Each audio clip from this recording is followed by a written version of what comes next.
see, we're looking at the plantar surface of the foot. What we're going to go over is the different layers of muscle that we see in the plantar surface of the foot. Remember that some of these muscles are going to be extrinsic, some of them will be intrinsic. The way we're going to do this is we're actually going to work from the deepest layer up to the most superficial layer. Now, how I'm going to do this is we're going to draw one layer, and then I will remove a layer, draw the next layer, remove a layer, so on and so forth. What we need to look at here is in this bottom layer, in this deepest layer, we need to understand that we have a couple muscles here that we have seen before. We need to understand that we have really this Tibialis anterior tendon here, Fibularis Longus. Remember that these muscles originate up on the fibula and the tibia, but also remember they have a significant action in controlling the arch of the foot. That really is one of their main functions, is controlling the arch.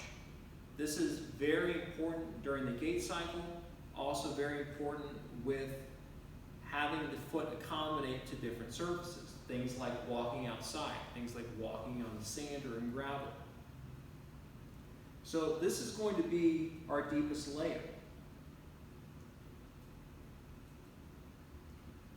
The next higher layer is going to consist of a couple different muscles. One of those is going to be one muscle, but it's going to have two heads. So we're going to see this muscle come up and attach at the base of the first metatarsal. And like I said, it's going to have two heads.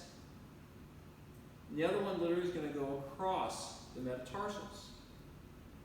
This muscle is going to be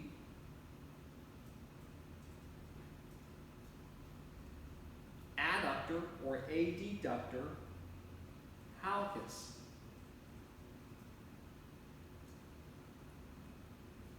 This is the transverse head.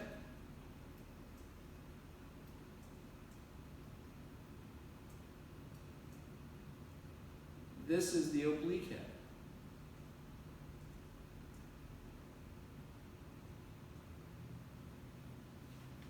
The other main muscle that we're going to see as a third layer muscle is going to be this little guy here. And this is going to be Flexor Digitorum minimi brevis.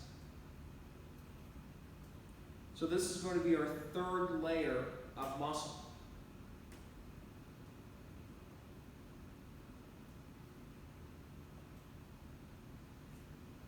Our second layer of muscle is going to consist of some larger, more meaty, bigger muscles that we're going to have. One of those is going to be called quadratus plantae. And this is the muscle that, it says what it is what it says. So this is going to be this larger quadrilateral or rectangle shaped muscle.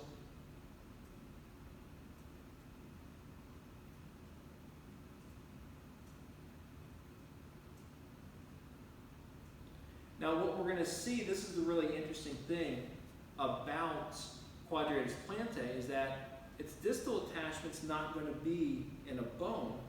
Its distal attachment is actually going to be in a tendon.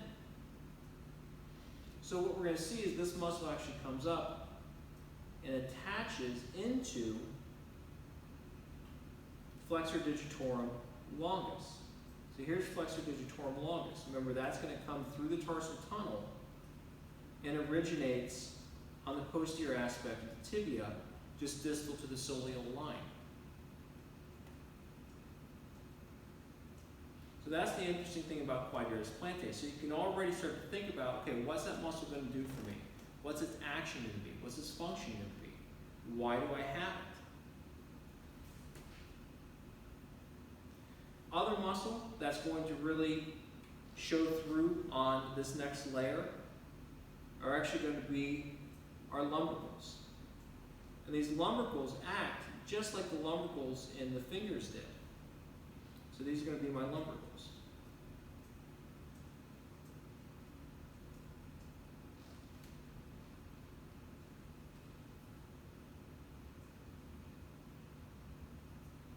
Moving on to the most superficial layer, or the first layer as it's commonly called.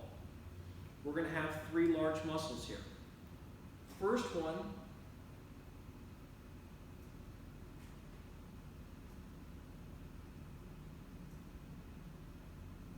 is going to be this big guy, and this one is called Flexor Digitorum brevis. We're also going to see another muscle on the medial side, and this is going to be abductor hallucis. On the lateral side, we're going to see this other muscle called abductor digiti minimi.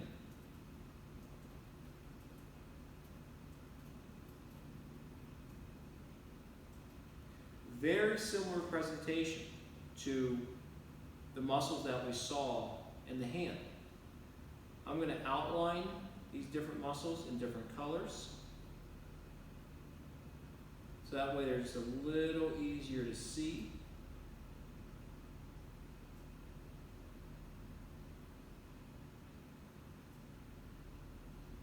I'll keep digitorum in red.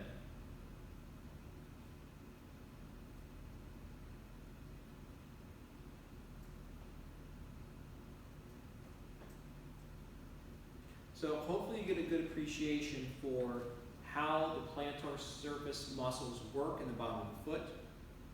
Know that we have 4 layers.